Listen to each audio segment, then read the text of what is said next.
வணக்கம் நண்பர்களே. கசகசா சாப்பிட்டா கால் வலி குறையுமா? இது உண்மையா? மருத்துவ ரீதியா நாம இப்போ தெரிஞ்சுக்க போறோம். நிறைய பேர் என்ன கேட்பாங்க அப்படின்னா, கசகசா சாப்பிட்டா பால்ல அரைச்சு குடிச்சா கிளியர் ஆகும், கியூர் ஆகும், கால் வலி எல்லாம் கேட்கும் அப்படின்னு சொல்லுவாங்க. பட் இது உண்மையா அப்படிங்கறத நம்ம தெரிஞ்சுக்க போறோம். ஓகேங்களா? இரவு நேரத்துல கால் வலி, கால் நரம்பு இழுக்கிறது, தசை பிடிக்கிறது, இந்த மாதிரி பிரச்சனைகளால அவதிப்படுறீங்களா? கசகசா சாப்பிட்டா கால் வலி சரியாயிடும் நிறைய பேர் சொல்றதை நம்ம கேட்டிருப்போம். ஆனா அது உண்மையா? கசகசா அதுல எப்படி ஹெல்ப் பண்ணுது? யாரெல்லாம் சாப்பிடலாம், யாரெல்லாம் தவிர்க்கணும்? இதை பற்றி தான் இந்த வீடியோல நம்ம டீடைலா பார்க்க போறோம். வாங்க வீடியோக்குள்ள போயிடலாம். வீடியோ ஸ்கிப் பண்ணாம பாருங்க. ஒவ்வொரு விஷயம் உங்களுக்கு ரொம்பவே இம்பார்ட்டன்டா இருக்கும். சரிங்களா? சரி, இப்போ ஃபர்ஸ்ட் ஆஃப் ஆல் கசகசானா என்ன? கசகசா அப்படின்றது சமையல்ல பயன்படுத்தப்படக்கூடிய ஒரு விதை தான். இதுல கால்சியம், மெக்னீசியம், நல்ல கொழுப்புகள், சில தாதுக்கள் எல்லாம் நிறைஞ்சிருக்கு. இந்த உடலுக்கு சக்தி அளிக்கிறதும் உடலை தளர்வா உணர வைக்கவும் உதவும். சரிங்களா? கால் வலிக்கு உதவுமா அப்படின்னு கேட்டீங்கன்னா, கசகசா கால் வலியை நேரடியா குணப்படுத்தும் அப்படின்னு உறுதியான மருத்துவ ஆதாரங்கள் எதுவுமே கிடையாதுங்க. ஆனா சிலருக்கு நல்ல தூக்கத்தை கொடுக்கும் அப்படின்னு சொல்றாங்க. உடல் தளர்ச்சியை அதிகரிக்கலாம், தசை சோர்வை ஓரளவு குறைக்க ஹெல்ப் பண்ணும், அவ்வளவுதான். ஆனா கால் வலி, நரம்பு, மூட்டு சர்க்கரை நோய் இல்லைன்னா விட்டமின் குறைபாடு காரணமா இருந்ததுன்னா கசகசா மட்டும் இதுக்கு தீர்வு கிடையாது. சரி, எப்படி இதை சாப்பிடலாம்? 1 டீஸ்பூன் கசகசாவை 2 மணி நேரம் ஊற வச்சுக்கோங்க. அதை அரைச்சி 1 கப் வெது வெதுப்பான பால்ல நீங்க சேர்த்துக்கலாம்.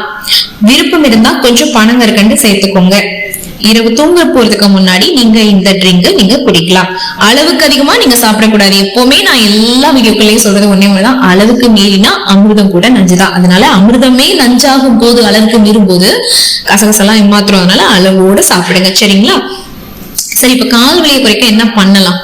டெய்லி போதுமான அளவு தண்ணீர் குடிங்க. நம்ம உடம்பு டீஹைட்ரேட்டட் ஆனா கண்டிப்பா உங்களுக்கு எல்லா விதமான பிரச்சனைகளும் வரும். அதனால ஹைட்ரேஷனோட வச்சுக்கோங்க. 3 லிட்டர் உங்களோட உயரத்துக்கும் எடைக்கும் ஏத்த மாதிரி நீங்க டாக்டர்கிட்ட கேளுங்க, நான் இவ்வளவு தூரம் தண்ணி குடிக்கணும் அப்படின்னு கேளுங்க, சொல்லுவாங்க. ஏன் அவங்க கிட்ட கேட்கறதுக்கு இல்லை அப்படின்னா 3 லிட்டர்ல இருந்து 5 லிட்டர் தண்ணி வரைக்கும் நீங்க தாராளமா குடிக்கலாம். சரிங்களா? அது தண்ணியா மட்டுமே எடுத்துக்க குடிக்கல அப்படின்னா ஜூசஸ் கண்டென்ஸா நீங்க குடிக்கலாம். அப்படி இல்லைன்னா அது நீர் ஆகாரமா நீங்க எடுத்துக்கணும். வெள்ளரிக்காவா இருக்கட்டும், அப்புறம் பாத்தீங்கன்னா தர்பூசணி பழம் சொல்லுவாங்களே, வாட்டர்மெலன், இந்த மாதிரி நிறைய நீங்க எடுத்துக்கலாம் இன்டேக்கா. ஓகேங்களா? வெது வெதுப்பான நீர்ல கால்களை ஊற வைங்க. கால்களை ஸ்ட்ரெச் பண்ணிட்டே இருங்க. அப்படியே வச்சிருக்கும் போது அப்படி கால் மரத்து போயிடும், ஒரு மாதிரி ஊசியா குத்துற மாதிரி இருக்கும். இந்த மாதிரி காலுக்கு நம்ம ஆக்டிவிட்டிஸ் கொடுத்துட்டே இருக்கும்போது அது சரியாயிடும். கால்சியம், விட்டமின் டி, மெக்னீசியம் நிறைந்த உணவுகளை சாப்பிடுங்க. அதிகாலை வெயில் இருக்கு பாத்தீங்களா, அந்த வெயில்ல நில்லுங்க. அந்த விட்டமின் டி சத்து உங்களுக்கு கிடைக்கும்.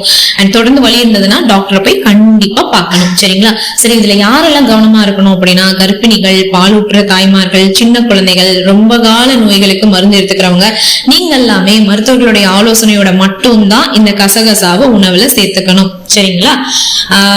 முடிவா என்ன சொல்றேன்னா, கசகசா ஒரு ஆரோக்கியமான உணவு பொருள் தாங்க. ஆனா கால் வலிக்கு இது ஒரு உறுதியான மருந்தான்னு கேட்டீங்கன்னா கிடையாதுன்னு தான் நான் சொல்லுவேன். கால் வலி அடிக்கடி வந்ததுன்னா அதன் காரணத்தை கண்டுபிடிச்சு சரியான சிகிச்சை பெறதா ரொம்ப இம்பார்ட்டன்ட். இந்த தகவல் உங்களுக்கு ரொம்பவே யூஸ்ஃபுல்லா இருக்கும் அப்படின்னு நம்புறேன். அது மட்டும் இல்லாம ஒரு நல்ல கிளாரிட்டியோடயும் உங்களுக்கு நான் சொல்லியிருக்கேன். நீங்களும் தெரிஞ்சிருப்பீங்க, புரிஞ்சிருப்பீங்கன்னு நான் நினைக்கிறேன். அப்படி ஓகேவா இருந்ததுன்னா லைக் பண்ணுங்க, நிறைய பேருக்கு ஷேர் பண்ணுங்க. அது மட்டும் இல்லாம வேற எந்த மாதிரி டிப்ஸ் தேவைப்படுதுங்கிறத கமெண்ட் பாக்ஸ்ல சொல்லுங்க. இந்த டிப்ஸ் எப்படி இருந்தது, நீங்க ட்ரை பண்ணி பார்த்துட்டு இல்ல இது உண்மையாவே எனக்கு ஒர்க் அவுட் ஆச்சு அப்படின்னா நீங்க சொல்லுங்க.